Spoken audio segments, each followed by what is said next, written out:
in the last class, if you remember. So the purpose of Fourier series, as told, is we are trying to find out the frequency components in each of the signals. And what is the advantage of the frequency components? If we are coming to know the frequency components in the signal, basically we are coming to know the spectrum, the shape of the spectrum, the energy distribution in the spectrum, so those things. So for that we need Fourier series, but unfortunately Fourier series you can use only one second, let me record the session. So, as a continuation of last class, we were studying with studying Fourier series, and the Fourier series. In the Fourier series, basically what happens is that we are finding out the weights, the components, how in with how much weight each of the signal or each of the frequency is present in in our particular signal. So if we are coming to know the frequencies in the signal, we are coming to know the spectrum. So basically, if we are knowing the spectrum, and if we know if signals are interacting and how the spectrums interact,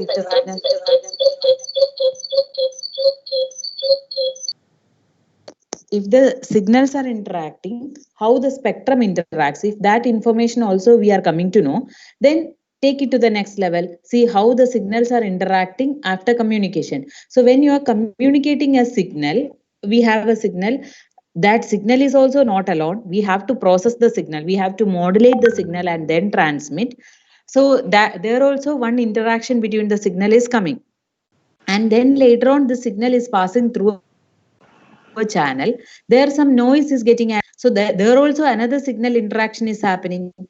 And at the receiver, the proper communication system should be able to uh, what distinguish between each of these signals. The proper communication system, the proper end receiver should be able to remove all the noise components, and then the signal or the interaction of the signals, from that we need to separate the two signals and just get our base signal back. So that is the signal processing. Only this is a signal processing involved in this communication subject. Understood? Are you getting the point? Yes, ma'am. Yes, ma'am. Anybody with with any confusion? So we need to know how the signal is interacting. So to know the signal, it is the signal as such. If it is interacting, what happens to the frequency components in the signal and how that is going to change? So that also we are supposed to know. So that is why Fourier series transform constitutes the base of the analog communication, or the communication system. So that is why we were learning the Fourier transform and its properties. So either two ways, we have periodic signal, means we can analyze the frequency components using the Fourier series. If it is not a periodic signal, of course mostly it will not be, because our voice is not a periodic signal. So like that, most of the signals which we are going to transmit will not be a periodic one. So if it is a not a periodic signal, how we are going to analyze the spectral components? We need the Fourier transform. So once we are knowing the Fourier transform, then we should know the properties of the Fourier transform also. So once we know the properties of Fourier transform, each of the property is conveying to us, each of the property of the Fourier transform is conveying to us a very specific information. What is it? When signals are interacting in the time domain, what happens to the frequency domain? What happens to the spectral interaction, or how the spectrum interacts? The word is really deep. Just try to understand. Two signals in the time domain, if it is interacting, how the spectrum interacts is the base of the Fourier transform properties. All the properties are actually conveying to us the same thing. Suppose one property is, as you are aware of Fourier transform property, one property is what? Convolution. When two signals are getting convolved in the time domain, in the frequency domain, the spectrum is getting multiplied. You know this property, right? Yes, ma'am. Okay.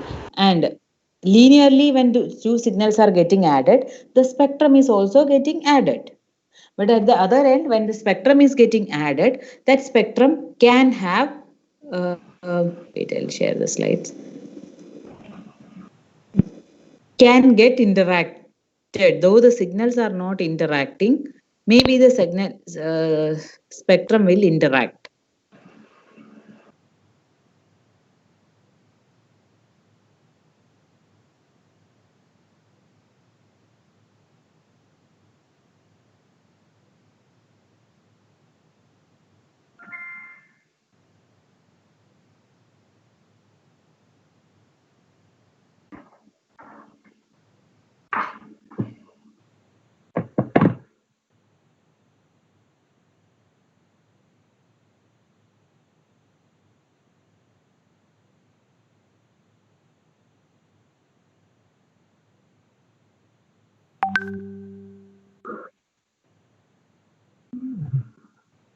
So this is another property, conjugation rule.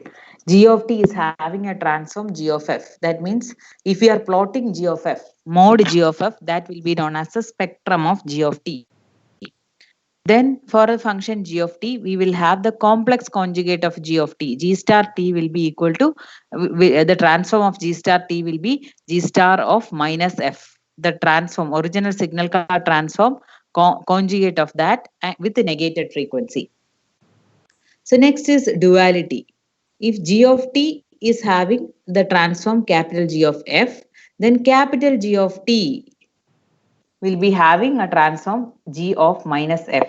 This type of problems we have already done in your signal processing class.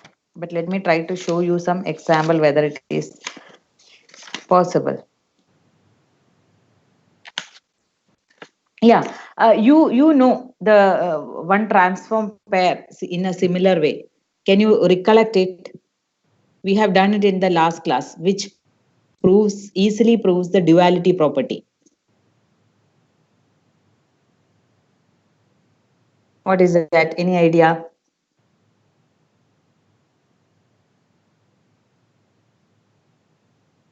You have a rect function.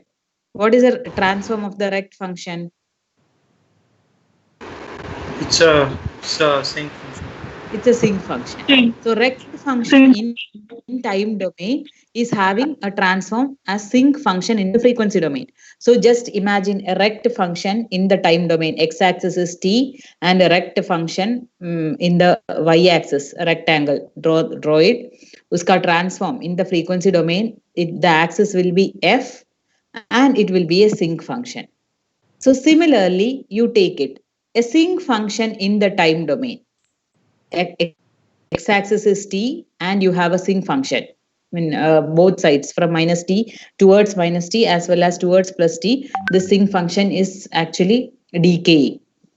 That sinc function, what will be the transform of the sinc function? That means when you are transforming it, you need to plot the sinc function with f as the axis, x-axis, how it will look like. Right. It will be a rect function. So that is what duality. That is one example of duality. Sinc and rect are transform pairs of each other. So that is what is conveyed. Not only that, there are many other signals. So duality says G of t has having a transform G of f means then G of capital G of t will have a transform G of minus f. So, ma'am, in this part it gets mirrored on the y-axis, right? Yes, yes. Okay, thank you. But this sinc and rect, both are like, even if it is getting mirrored, you are not coming to know, right? Symmetrical. Symmetrical, yeah. So that is why there it is not visible. But maybe in some other signals right now, which I cannot recollect anything, but it will be that one negation will come. Overall, in the expression itself, one negation will come. So next is the time shifting property. And the time shifting property, you all know what happens. G of t minus t0, exponentially e to the power minus j 2 pi f t naught into g of f will be the factor with which that the frequency domain will get shifted. So next is frequency shifting. So exponential j 2 pi f t g of t will be having a transform g of f minus fc. The spectrum as such, the shape of the spectrum is remaining the same, but it is getting shifted with fc. Nothing. So next.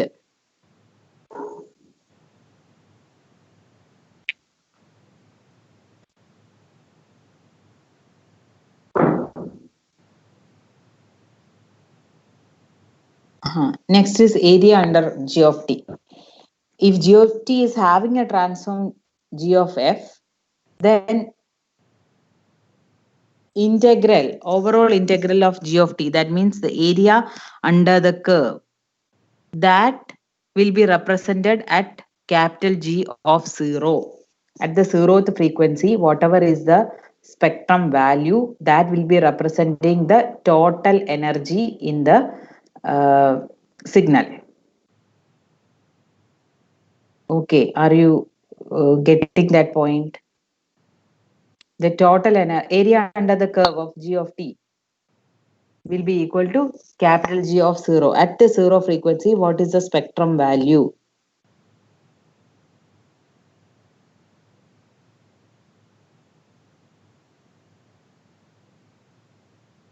Okay. So next is, can you try to interpret a little bit more into this property, area under G of t?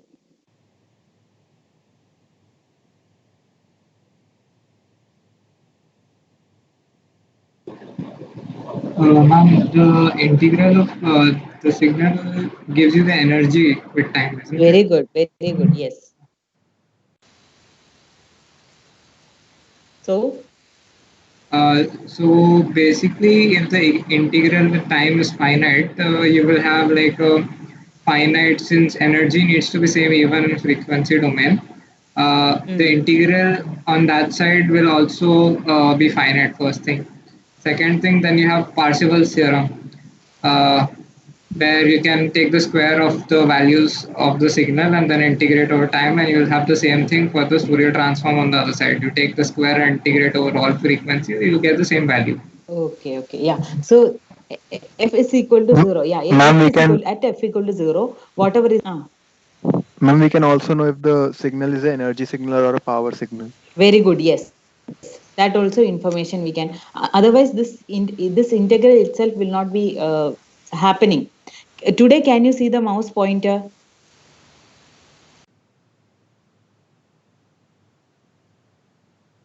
Are you able to see? No, ma'am. No, ma'am. Oh God. Okay, okay.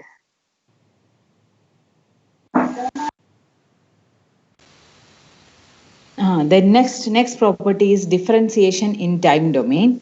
And that property, you know, d by dt of g of t, the slope of the graph at some particular point will be equal to j 2 pi f g of f. And integration in time domain, these are the usual properties. You should know those properties because it's already covered. After some time or in the next class, we will solve some problems.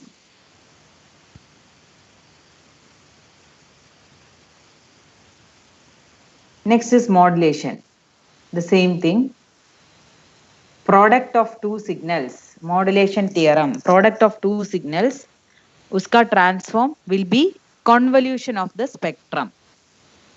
Okay, that is what this modulation theorem says. G1t is having a transform G1f, G2t is having a transform G2f. The product of these two signals will the transform of the same will be the convolution of the spectrums.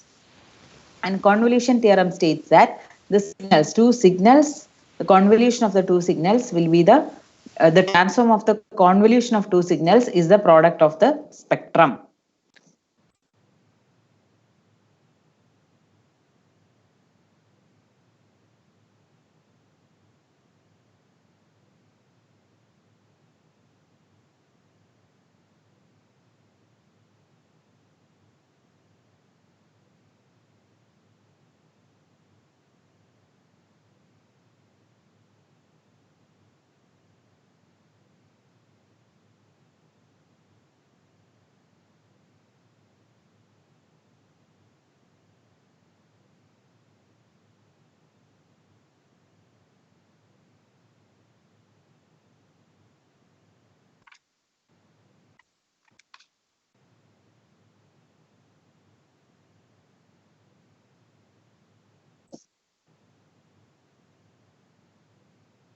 Hello.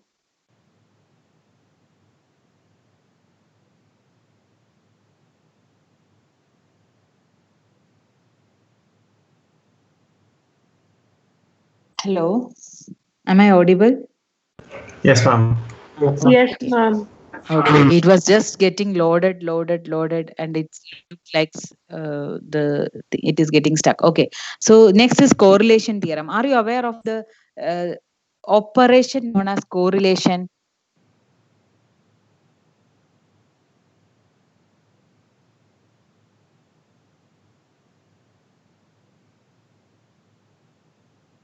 Hello. So what is correlation?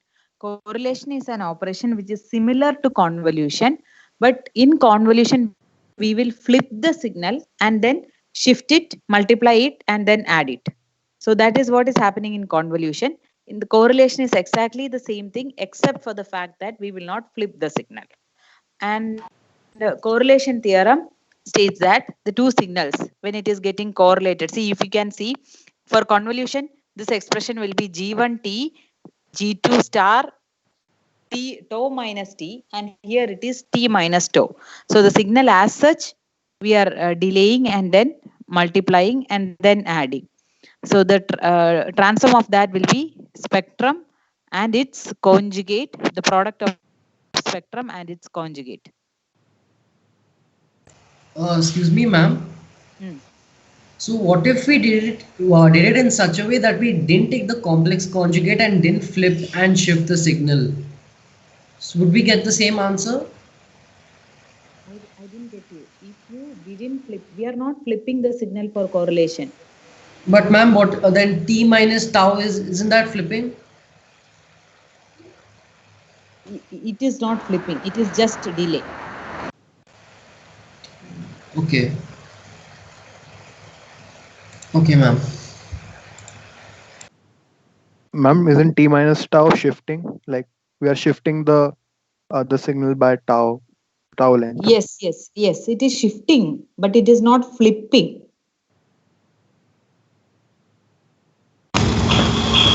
Yeah, attention please. Convolution is in tau, whereas correlation is in t here. Correlation, what we do, we just shift the signal, second signal, whereas in convolution, we fold the second signal.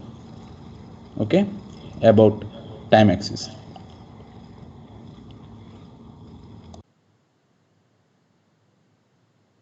So yeah, yes, like as sir said, in convolution, two signals you are taking, one you will flip it and then move it across the other signal and then add it together. So that will be the result of convolution. But whereas in correlation, the second signal is not flipped, it is just shifted.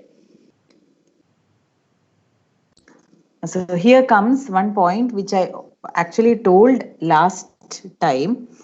It is a interplay between the time domain and the frequency domain description or interrelationship between the time and frequency. So as you know, a basic thing which you learn in your physics class or high school level is time and frequency itself is inversely related to each other, and similar is the behavior in for a signal in its time and frequency domain also.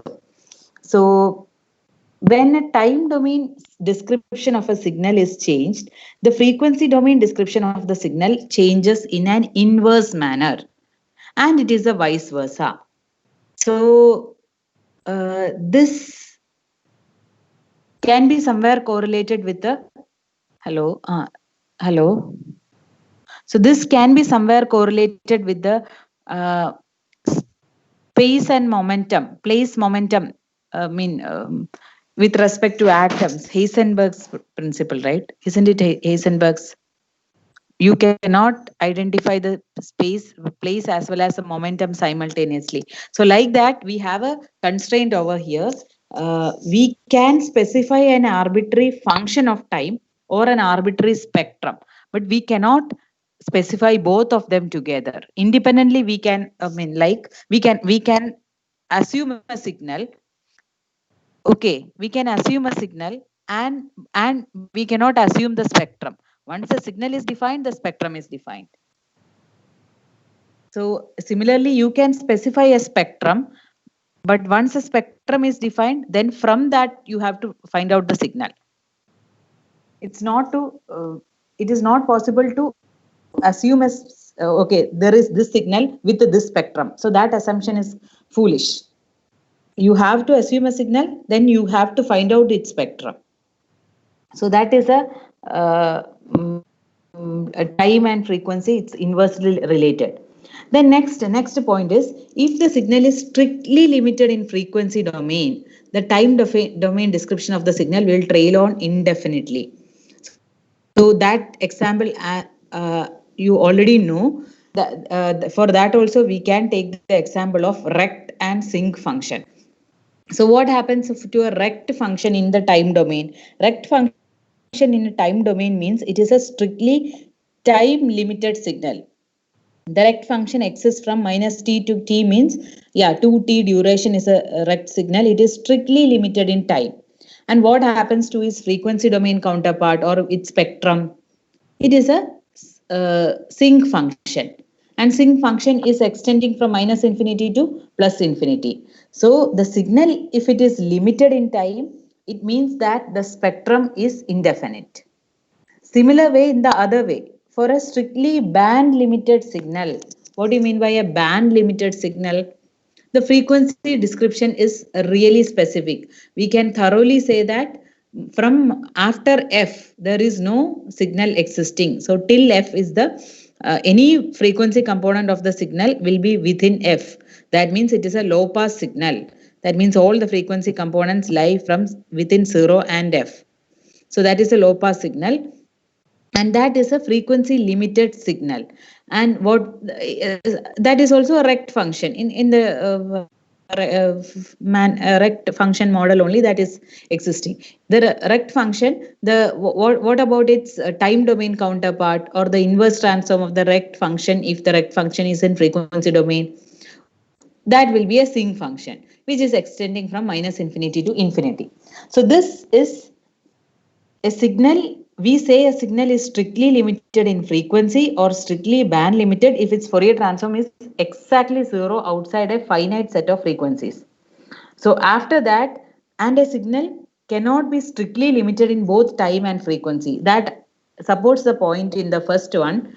We cannot describe a signal as well as its spectrum together. If a signal is limited in time, it will not be limited in the frequency. Similarly, if a frequency it is limited, it will not be limited in the time domain. You can take the example of a DC. How the DC looks in a frequency domain. DC signal. Impulse. At 0. It is limited, right? It is limited in the frequency domain. But what about the time domain? In the time domain, It goes on from Minus -infinity to infinity. Yes. So that is it. You cannot limit a signal both in time as well as in the frequency. That's all. So this is the inverse relationship between time and frequency.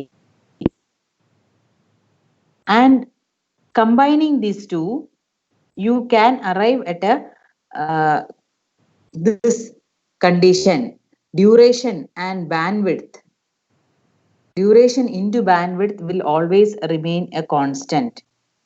This is known as a time bandwidth product or bandwidth duration product. Here again it is the same thing. Frequency and the time are inverse to each other. This is also arriving at the same point or extension of the same point. Or in other words, if duration of a pulse signal, you can say you have a pulse signal, a rect function. Pulse signal duration, if it is decreased by reducing the time scale by a factor of a, the frequency scale of the signal spectrum, and therefore the bandwidth of the signal is increased by the same property a. This property also you are aware. Dilation property. Last week, last class I have told you. As that time it was a property of the Fourier transform. If you are reducing the signal by a factor, same way it has to be expanded as in the spectrum. So that is the inverse relationship between time and frequency.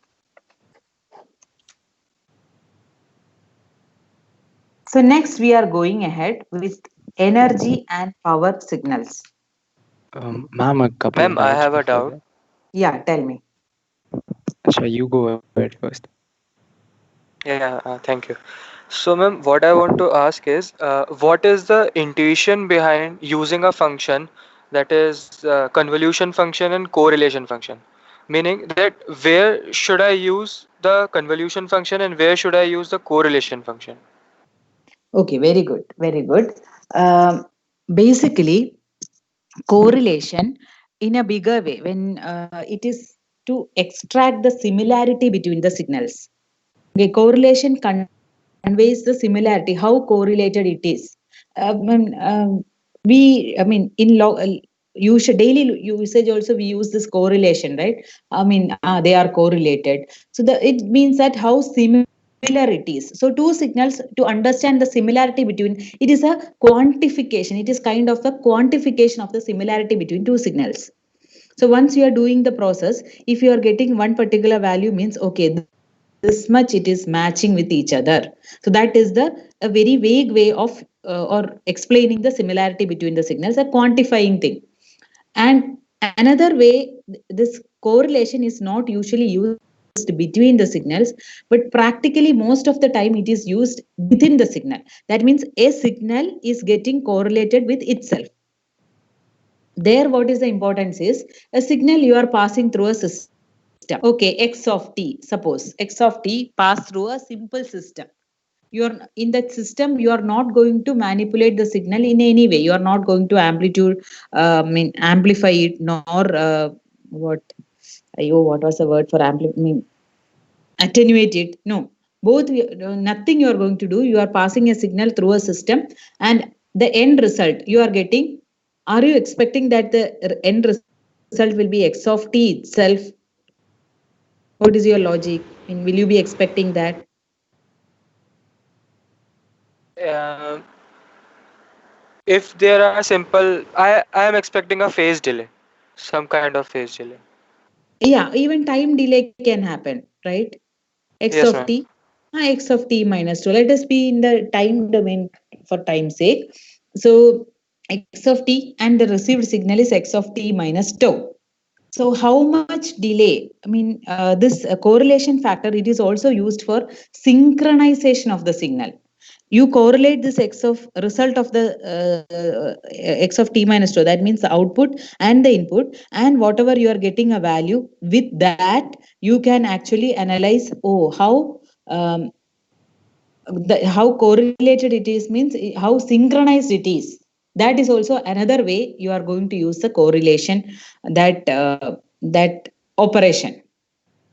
Have you got any kind of clarity in that? At least a general idea. Yes, ma'am. But what about the convolution function? Yeah, as far as convolution is concerned, it is something like mathematical operation between the signal and the system property. You must have studied in third semester signals and systems. Output of a linear time invariant system, say y of t, and if the input is x of t and impulse response of the system is h of t, y of t is nothing but x of t convolved with h of t, right? Yes or no? Srish. Yes, sir. Is it? Srish. Yes, Yeah? ma'am. Yes, ma'am. Yeah. Yeah. What actually output is? Output is the processed version of the input. Processed by whom? The system. What is the system? Impulse response. Okay. Now, as far as correlation is concerned, it can be cross correlation or it can be autocorrelation. Cross correlation in the sense it is relating a signal between another signal with another signal, how close they are or how far they are. Autocorrelation is relating a signal with itself with some lag. Okay, as far as convolution is concerned, it's a processing of the signal by means of a system. As far as correlation is concerned, it is relating a signal with itself or some other signal. Correlating in the sense it can be autocorrelation or it can be cross correlation. Okay, right? You will definitely come across this autocorrelation and cross correlation in energy spectral density and power spectral density part, right? You will find it very useful. Any more doubts you have? Yes. So the regarding the example that ma'am mentioned, Yeah. how we can synchronize the signal given a situation when we are applying no operation in the signal and there will still be a considerable time lag. So are we autocorrelating the output and the input signal, which we expect it to be the same? Yeah, autocorrelation is with respect to two signals which you can autocorrelate, right? These So two signals. autocorrelation is the signal with respect to itself, right? Yeah, autocorrelation is signal with respect to itself with some time lag or no time lag at all, right? Okay, If no so time this lag, application, the energy, if you see the formula for autocorrelation property, you can see the autocorrelation property. If you are correlating a signal with the same signal without any time lag, you will get the energy of the signal. If ma'am can turn back to the properties, autocorrelation property, please can go back to autocorrelation property, ma'am. Yeah. Acha, yes, so it will be mod of G1 square. I'm sorry, Yeah, square of mod it's kind G1. see now if I say again, yeah, magnitude of g1 of t squared, right? If g2 of t is equal to g1 of t, right, it is nothing but defining the energy of the signal in time domain. Okay, right? Yes, sir. Yeah, it's something like Pascal's And again, relation. sir, Yeah, yes, sir, we'll come down to the same result, I guess, the Russell's result. yeah. Also, specifically regarding the example that ma'am gave, again, you mentioned that we sometimes autocorrelate with a considerable amount of time delay. So the Time synchronization lag. So tau, application ma'am mentioned. tau, here is a lag. Yes, sir. Yeah, is a lag, time lag. Okay. It Okay. can be zero. If it is zero, it's going to define you the energy of the signal. Okay. Right? Okay. So we've switched the variables here, right? That I think that's what confused Tarun In this earlier. case, you can just see convolution and correlation. Right? In case of convolution, you can see the expression is in tau. Okay.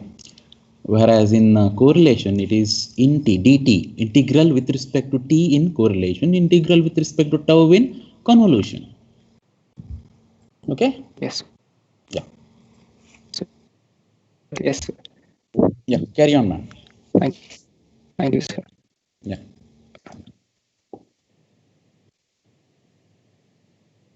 Okay. Yeah. Hope that is clear. Ma'am, one more doubt at the next slide. Yeah, tell me.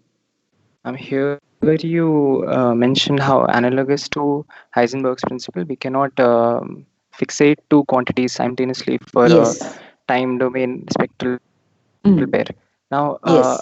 number one, what were those two quantities? And second one, how the second point is consistent with the, how dilation is consistent with the first point. Two doubts. Okay. Dilation property, what we learned in the last class, how it says x of t is having a transform capital X f. Suppose then x of a t. What happens if a is, suppose you assume a as say 2, x of 2t, it will have a transform 1 by a capital X of f by a. Yes, ma'am. Huh? Yes, So ma'am. when x of t is changing to x of at, x of 2t, what is happening? That time I told x of t is getting compressed. Yes, ma'am. 2 times it is getting compressed. So x of t, if it is a recti function between -1 and 1, how will x of 2t look like? If the other one is compressing in the spectral domain, it will expand. I mean, x of 2t will be compressed. X of 2. It's compressed. 1 second.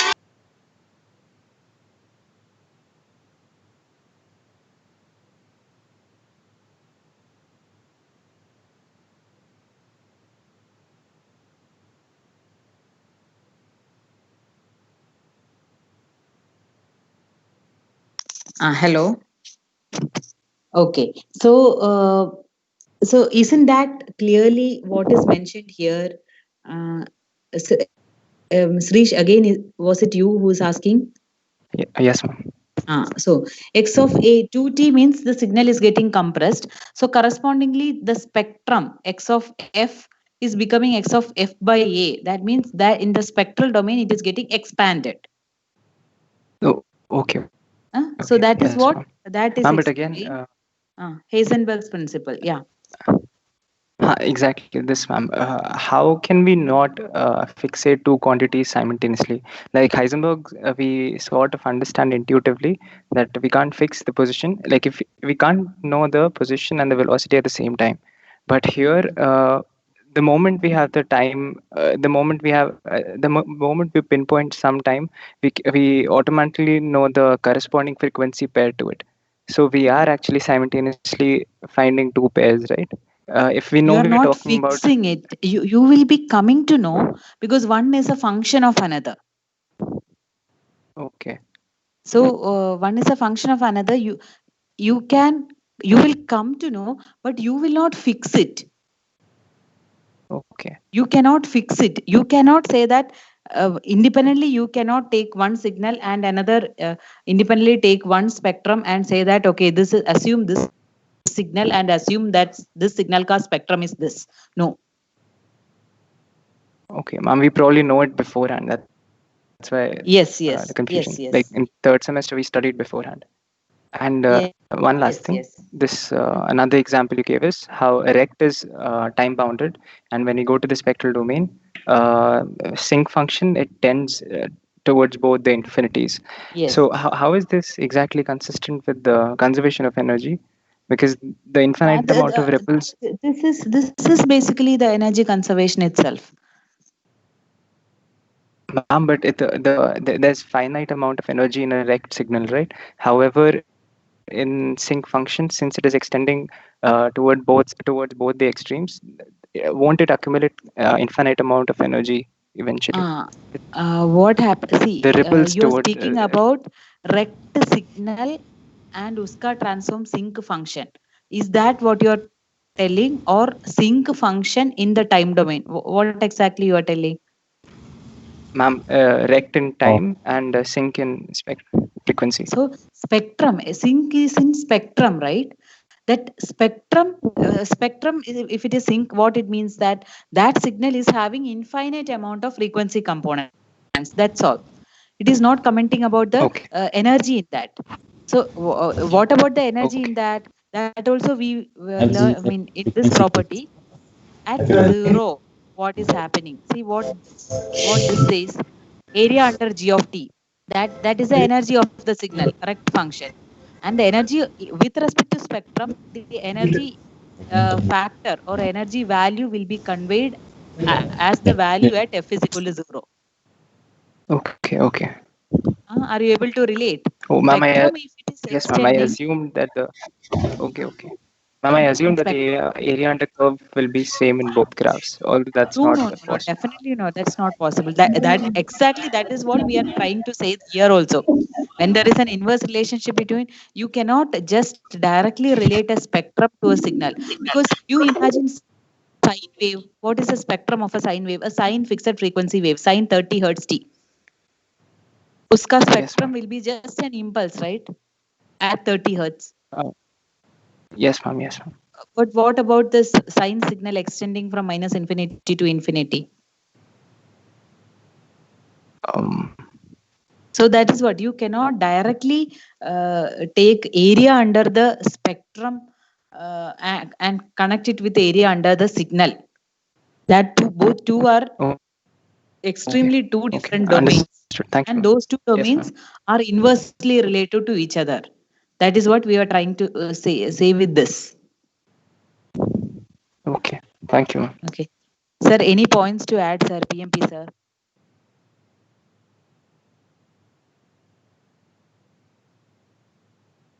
Hello, sir. See, one thing we can explain over here is, for example, you take a rect function, okay? For example, rect of t by t, it's equivalent in its frequency domain, you write sync f multiplied by capital T, okay?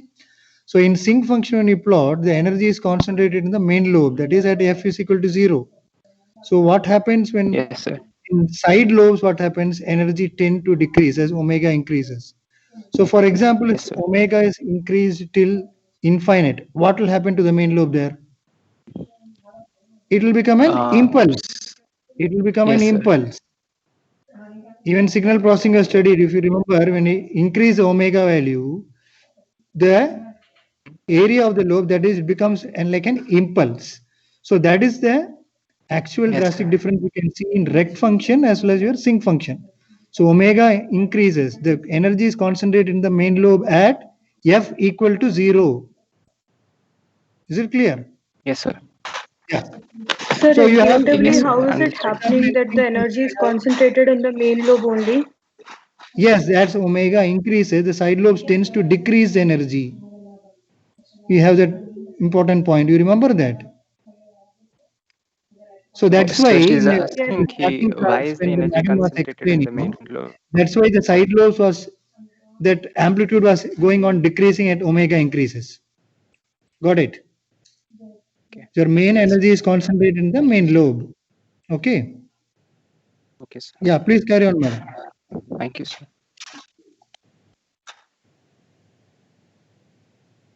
So, as such, this point, this is what we all are trying to say. See, the energy of a signal is the integral in the signal time domain, or in the signal. Maybe it may be a space signal also. That means with respect to space.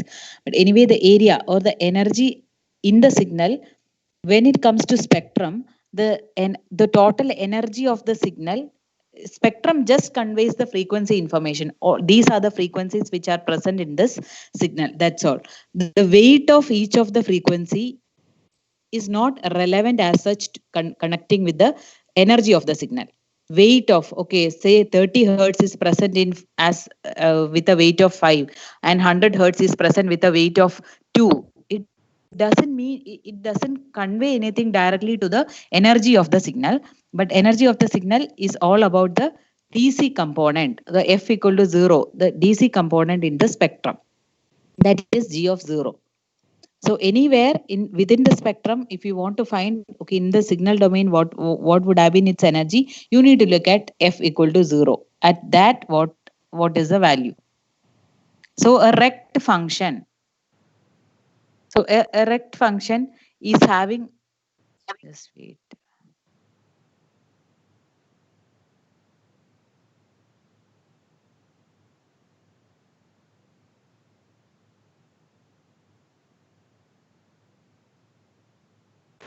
And for energy, we'll look in the main lobe, right?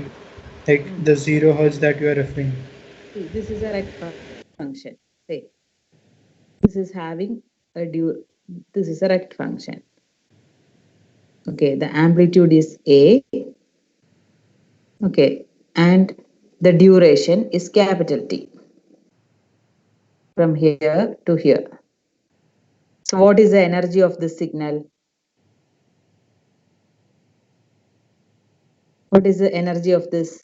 Will be area under the curve, which is equal to A into capital T. Okay, energy will be equal to A into capital T. So the corresponding spectrum, I'm just transforming it.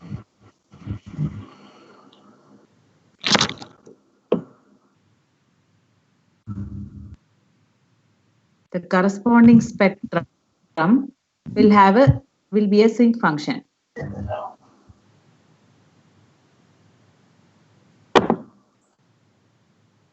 Ma'am, it's not visible.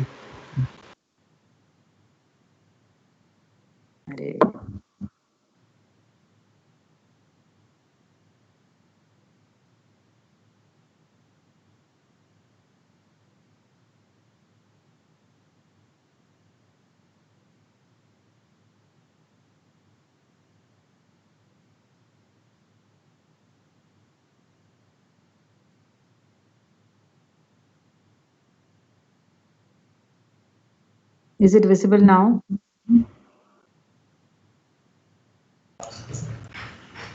Ma'am, we can only see Yes, your screen. ma'am.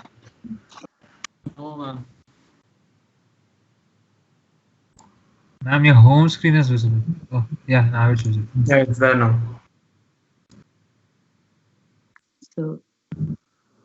So this is it. This is a rect function. What RMD sir was trying to say is this is a rect function of duration t. Rect function of duration t means that this is a rect function and the amplitude is A. The energy of this rect function will be equal to AT, area under the function. Amplitude A and duration T, rectangle, so A into T. And uska transform. This transform we are going to take in the Fourier domain, Fourier transform. The signal is what? Signal is a sinc function. It's not like this, it is symmetric. Like that it goes. So what should be the value at this point? The whole energy of the signal is conveyed by G of 0. This is capital G. G of F.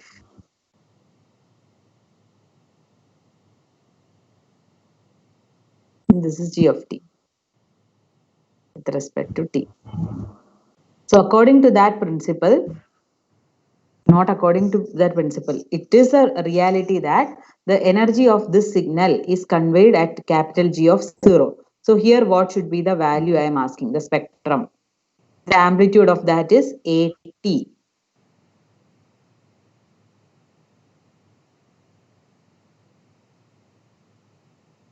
This is AT.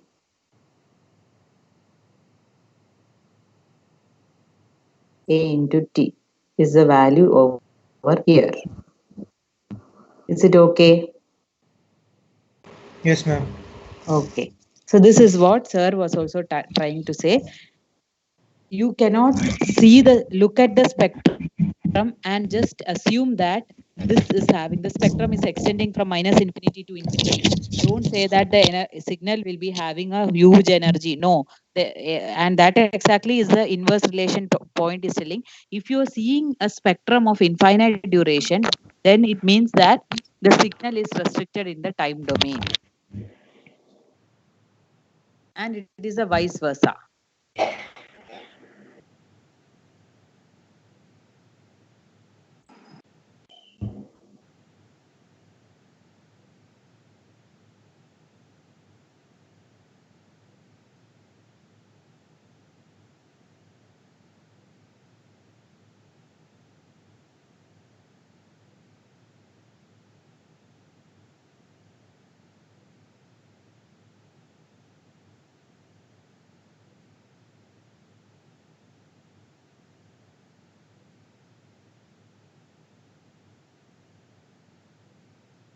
And the concept of energy and power signals. Hope you are aware of the concept energy and power signal. What do you mean by an energy signal?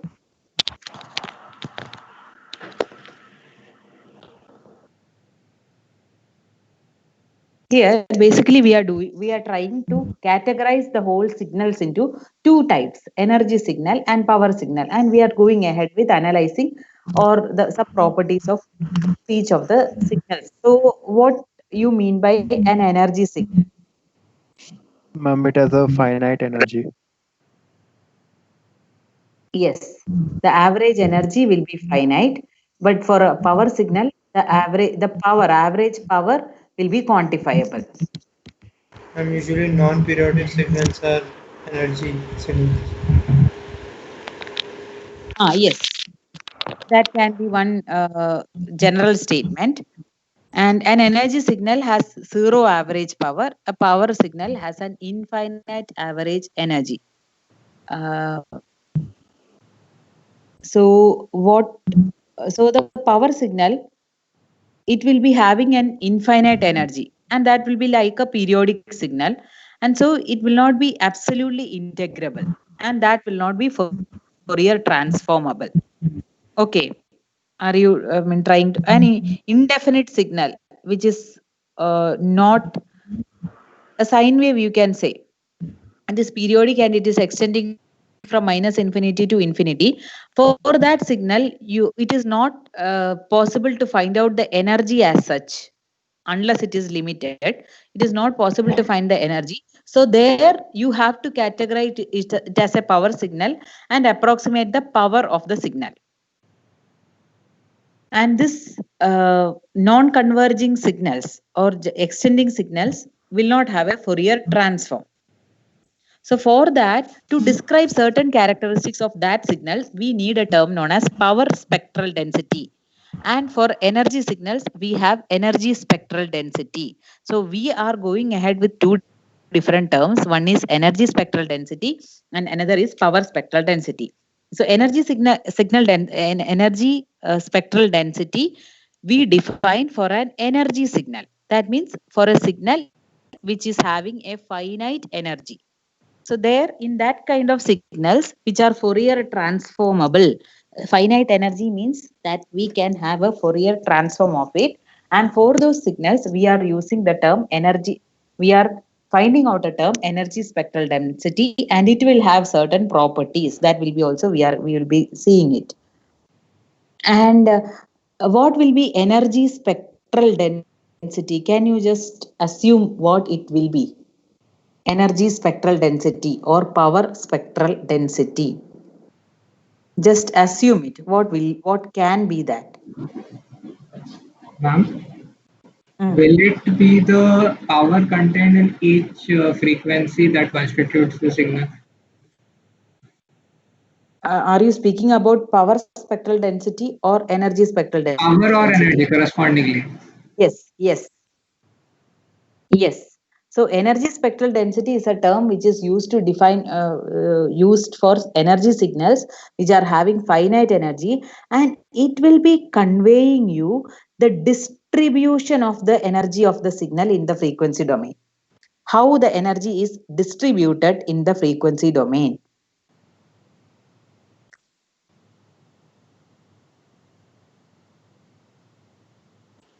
So this is basically the energy spectral density, measures the distribution of signal energy over frequency. So how much will be, you can easily relate. Basically the spectrum conveys you with how much value, how much is the weight of each frequency in the signal. So how much is the weight of each frequency in the signal is actually the density of the spectrum also. So the G of F square or the notation of energy spectral density is psi. Psi x of F means the energy spectral density of the signal x, small x. And small x is having a transform capital X, and the energy spectral density will be mod xf square. So that is energy spectral density.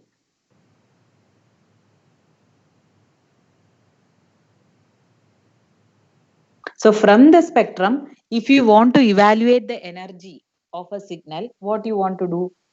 I want to know how much is the energy in the signal. I am just given a spectrum. Will you be able to do from the your information till now?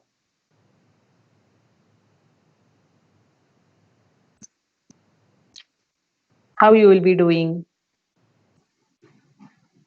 Ma'am, if you have to find the total energy in the signal, we have to integrate over all frequency.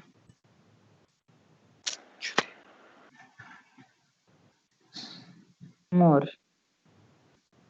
Or square. When at omega is equals to 0, we would have the energy. Yes, that is for a spectrum. Yes. In the spectrum, to get the energy of the signal, we just need to look into G of 0 or X of 0. What is the value is that will be giving you the integral X of t dt from minus infinity to infinity. So here, how the energy is distributed over the frequency. The distribution over frequency is mentioned by energy spectral density. And see, these are the properties of energy spectral density. See, from all these properties, you can make out from this expression itself. Psi x of f is equal to mod x f the whole square. Mod x, you know, it will be always a positive quantity. And moreover, it is a square. So it will be always positive. Isn't it? Excuse me, ma'am. Hmm. Now, what does X signify here?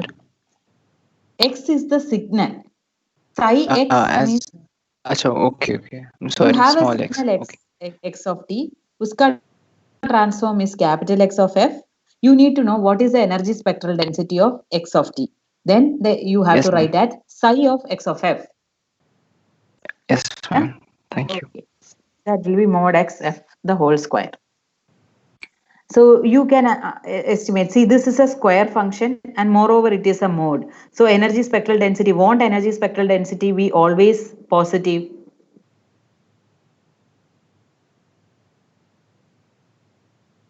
Won't it be?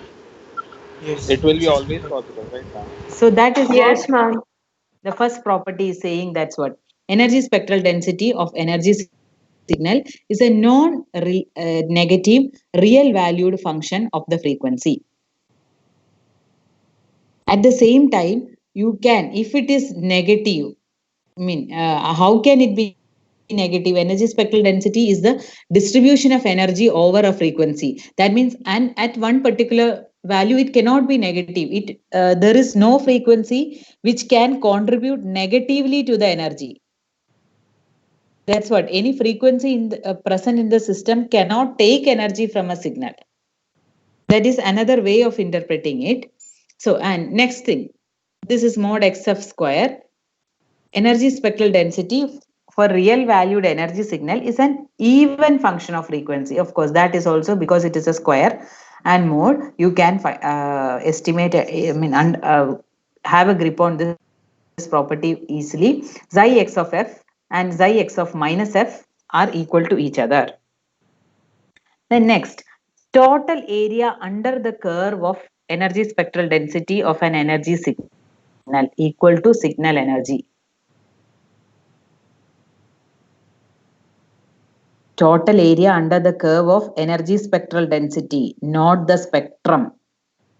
Energy spectral density you are plotting as a curve, and the area under the curve of that ESD will be equal to signal energy. If you are just looking into the spectrum at G of 0, at the f is equal to 0, whatever the value the spectrum is giving, that will be the energy of the signal. But if you are plotting the energy distribution of the signal, overall curve of the area under the curve of energy spectral density, if you are plotting, that means psi xf graph. Psi xf, if you are plotting with respect to f, whatever graph it gives, the area under that curve is equal to signal energy. Any confusion over there? Ma'am, total energy is equivalent. We can calculate total energy by putting by G of 0, right? That is Total G. energy signal. That is Yeah. G. Yeah. With the spectrum. But now we are speaking about psi, energy spectral density, which is mod xf square. We went to another level. See, this is energy spectral density. This one, mod xf square, if you are plotting, that will be energy spectral density. And if that is coming as a curve, the area under the curve will be giving you the energy of the signal. Okay, ma'am. Excuse me, ma'am. The area under the curve is not the same as energy, right? Area under the curve of what? Time domain signal. Area under the curve of time domain signal. Because in energy, it has to be squared. The amplitude square.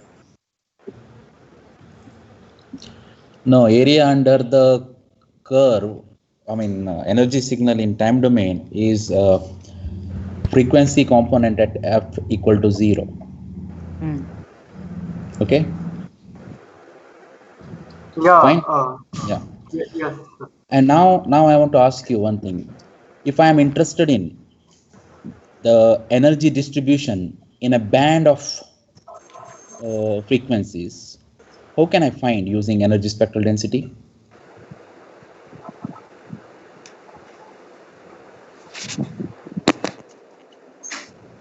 Sir, just integrate it from the frequencies you are interested in. Yeah, very good, very good. You are all aware of, right? Energy spectral density, I think you are all aware of the way you are expressing about this. I think you are all aware of energy spectral density and power spectral density. I don't think we need to spend much on it, isn't it? Are you? So just wonder about what you said right now. The Yeah. signal energy we obtain from here by the area under the curve of ESD, and Yeah. the energy we obtain by the area under curve of a signal in time domain. How are they different? No, what I'm telling is if you integrate the energy signal, right, or rather autocorrelation function, right, in time domain, right, that is Yes, sir. area under autocorrelation of energy signal is nothing but the value at f equal to 0 in frequency domain, isn't it? Yes, sir. But That adding to is that, the energy. earlier, I think Yuvraj said how it. Yes, sir. But earlier, Yuvraj said that it corresponds to the energy contained in time domain as well, and I think ma'am said yes to that. So this is why I think we got Okay. confused here. Third Yeah, point. yeah. Okay, okay. Now you are clear? So, Yes, because sir. Yes. one example that we took of a this rect pulse having amplitude A and time period T, so that AT energy was like in the same function it was obtained at G of 0, right? So, No, that is just a Fourier transform. It's just a Fourier transform expression which was taken earlier, right? If you take the square of that rect pulse, right? Okay, minus t by 2 to t by 2, that will be nothing but the value at f equal to 0 in frequency domain. That is nothing but the energy. means square of AT. Oh, no, no, no. I'm talking with respect to signal, not with respect to any property here. Okay, signal, rect function. Okay. Okay, sir. Yeah. Yeah, ma'am, carry on. Sir, so again, Yeah. so last thing. So the area under curve in time domain, if we simply take the area under the curve in time domain, that does not give us the energy, does it? But if we take the area under the autocorrelation of that signal, Yes, that yes. will That correspond to the energy. autocorrelation function is the area under that autocorrelation function will give you the energy. That is nothing but the value at f equal to 0. Okay. Right. Yes, sir. Okay. Thank you, sir. Area under the time domain signal will not give you the energy. Area under Okay. the It time only domain signal corresponds will give to G you of 0. value at f equal to 0 only. I'll not call it as energy. Okay, sir. So don't get confused over there. If you integrate s of t multiplied by s of t minus tau, you put tau equal to 0 there. So autocorrelation will be maximum at 0. Fine. Yes, sir. Yes, Any mathematical operation at t equal to 0, when you take the autocorrelation will be the maximum. That is Yes, how sir. you calculate mathematically. Okay, sir. No. Carry on, ma'am.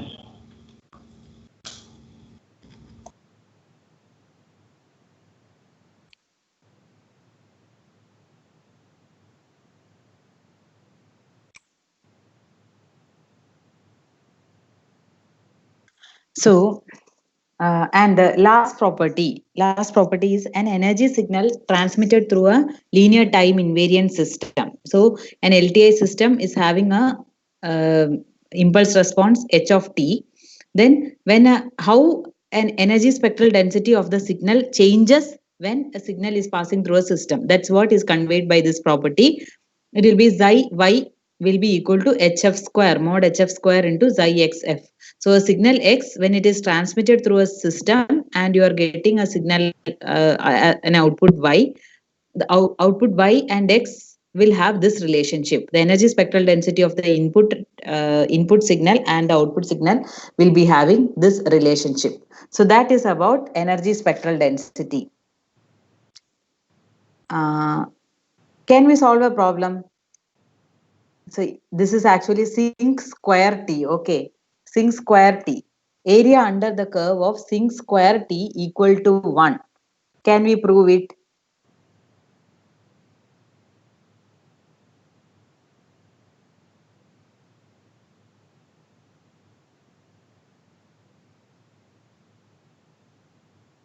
That means the problem says integral minus infinity to plus infinity sink square t dt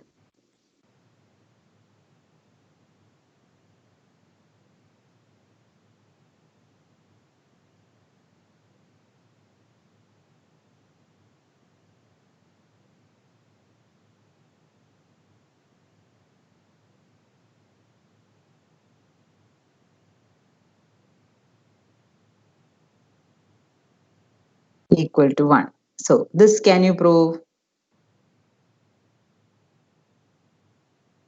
Very easily. Look into the properties.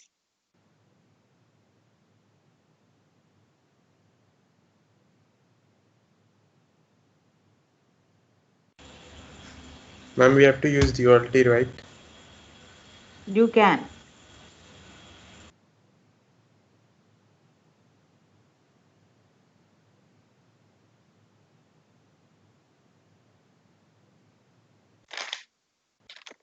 How to go about?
Ma'am, for this question,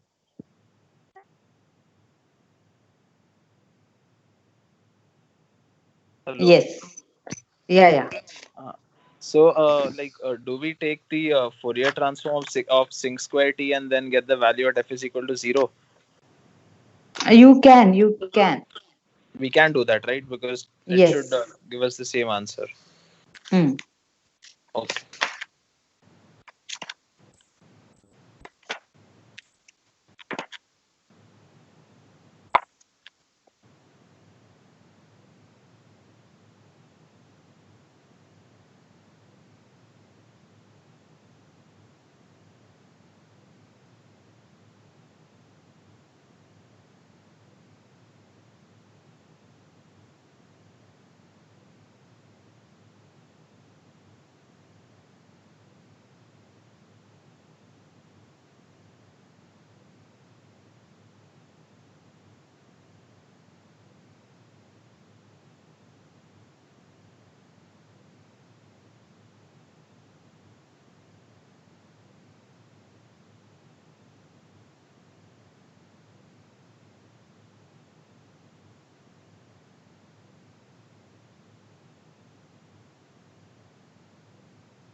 So try it.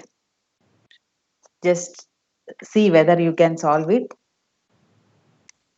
And let us move to the next product. This I will be sharing it. I mean, I'll be solving it later.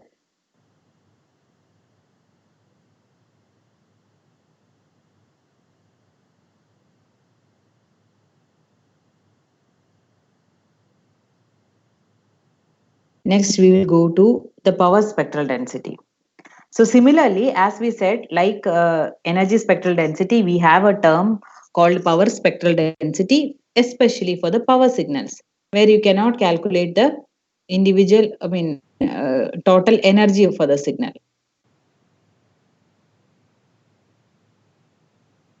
The parameter quantifiable for a power signal is the power, because it may have an infinite energy.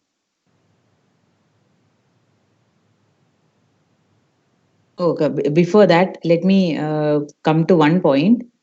Autocorrelation of an energy signal. So Rx tau, Xi is the energy spectral density for an energy signal, whereas Rx is the autocorrelation for an energy signal. See, Rx tau will be equal to x of t into x of t minus tau dt. That is x of tau convolution x of minus tau.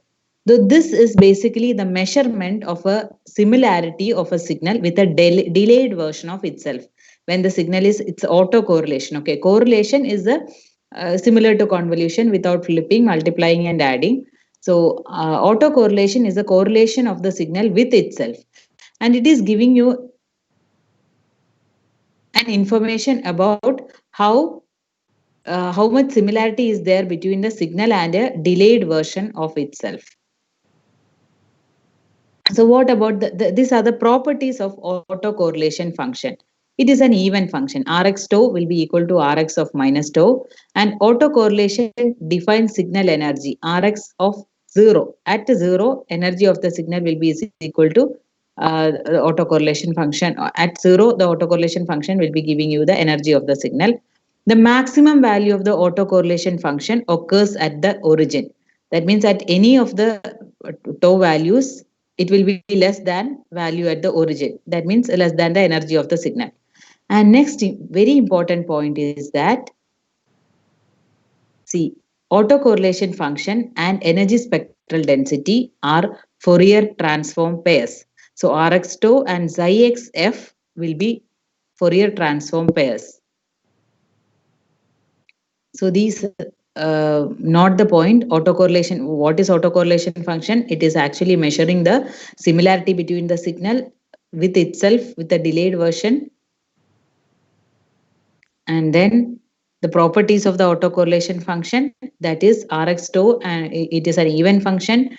The maximum value occurs at the origin, and at the origin the value of autocorrelation function gives you the signal energy.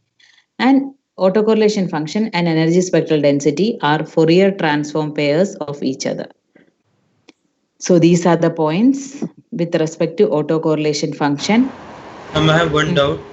Yeah. Ma'am, in the properties, the second property, autocorrelation defines a signal energy. So if written Rx of 0 means at time 0, it will be the energy, right? No, time tau.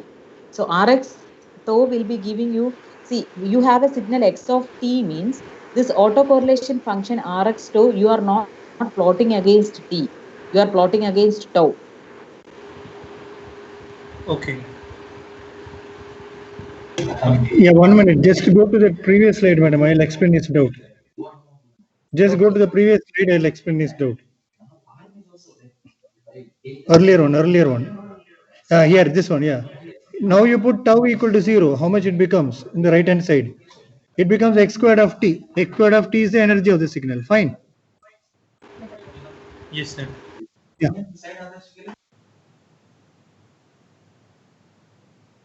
Proceed, madam. Yes, got it. Yeah. Somebody else was also asking something, sir. Nothing? Okay.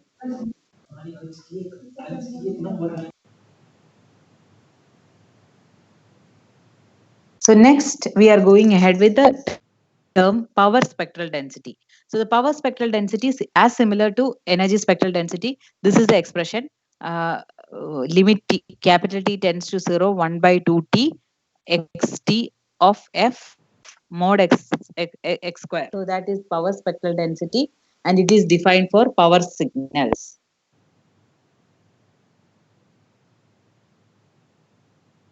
Properties of power spectral density. As you said, as you see here, see, it is a square. So it definitely will be positive. Sx of f will be always greater than or equal to 0. it will be an even function. X of minus f will be equal to Sx of f. And area under the curve of power spectral density will be equal to average signal power. Area under the curve for energy spectral density was energy for the signal, and here area under the curve of power spectral density will be average signal power. A power signal, similarly, as with the energy spectral density, a signal passing through an LTI system, input and output power spectral densities will hold this relation. Sy of f will be equal to mod hf square into Sx of f. So this is a power spectral density property. So any more confusions?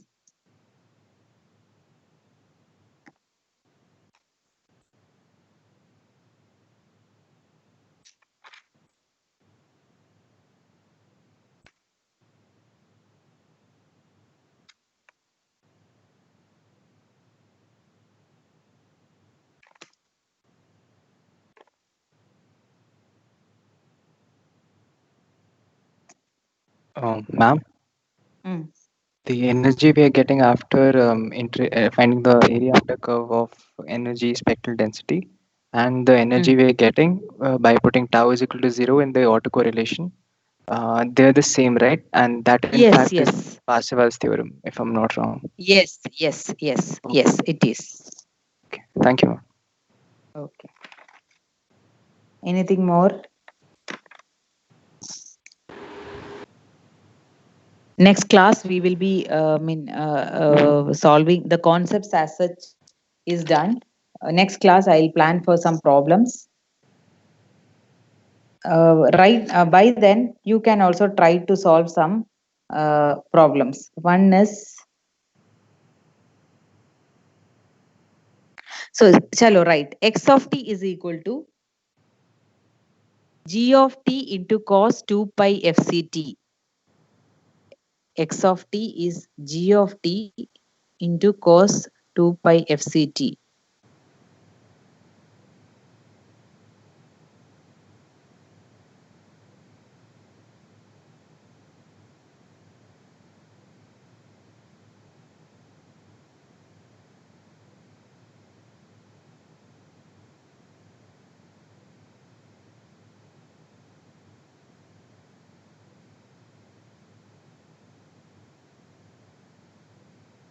G of t into cos 2 pi fct.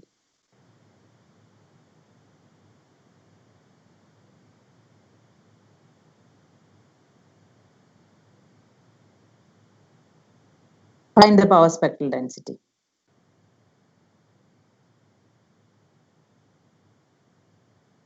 G of t is a rect signal. Rect signal means it is band limited to B hertz.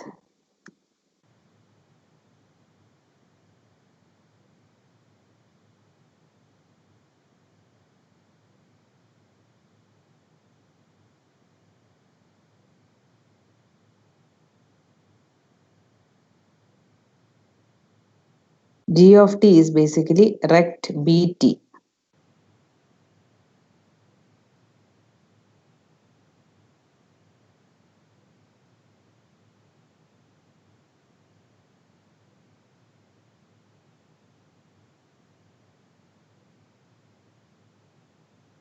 Can you find this?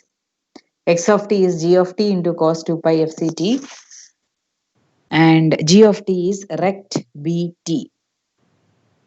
Can you find out the power spectral density of X of t?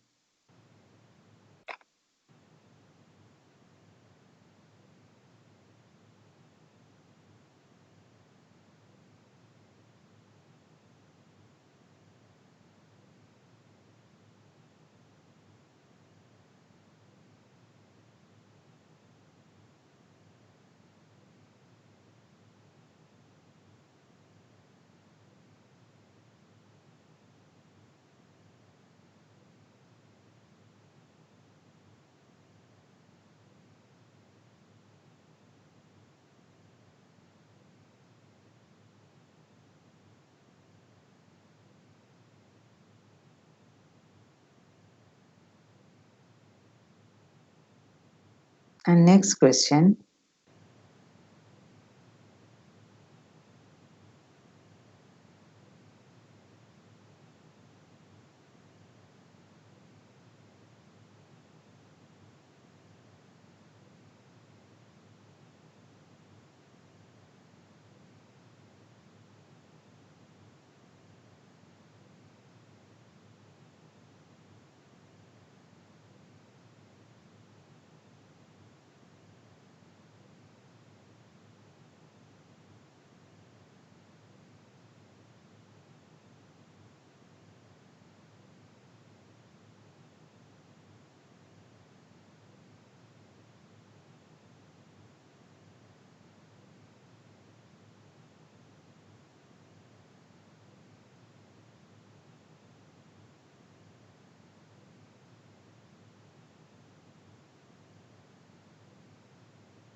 So this is the next problem. Can you see the graph? Yes, ma'am. So this is a graph that is a power spectral density. If this is a power spectral density of some signal, find out the average power of the signal GT. A signal G of T is having a power spectral density as shown. Find out the Define average power of levels GT. now. Hello? Amplitude levels in this plot. Not given. Oh yes, this is 2.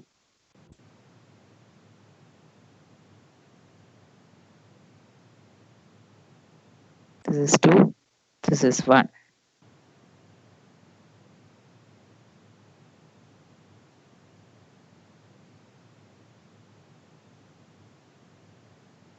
Two, 1.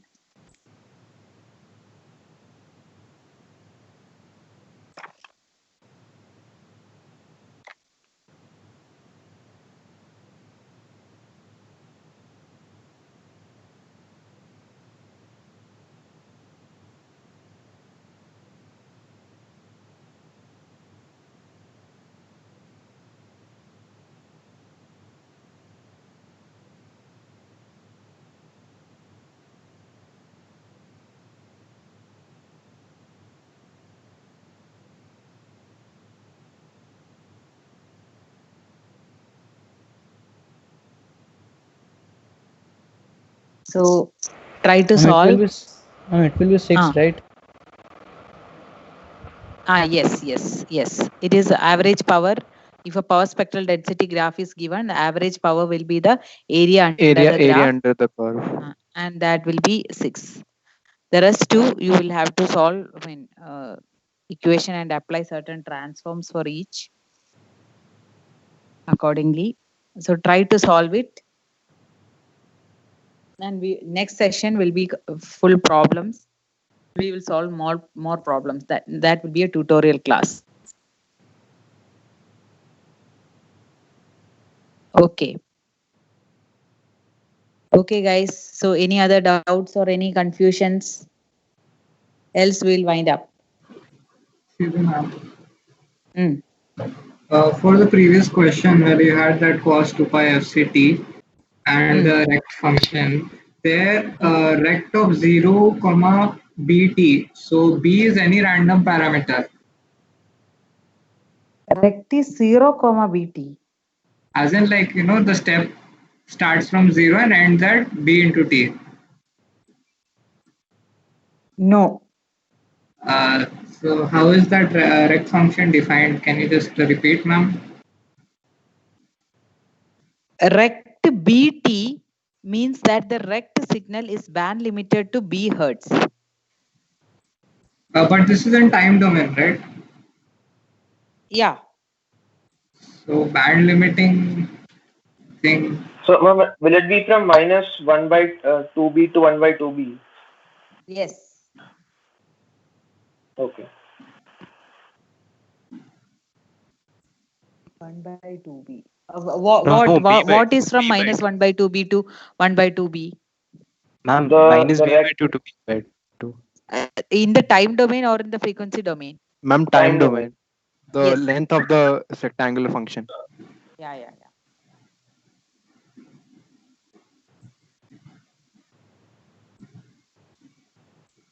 You will have to apply some certain Fourier transform properties.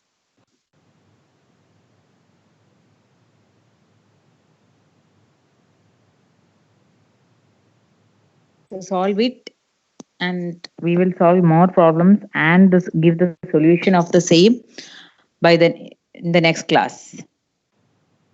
Okay. Shall we leave?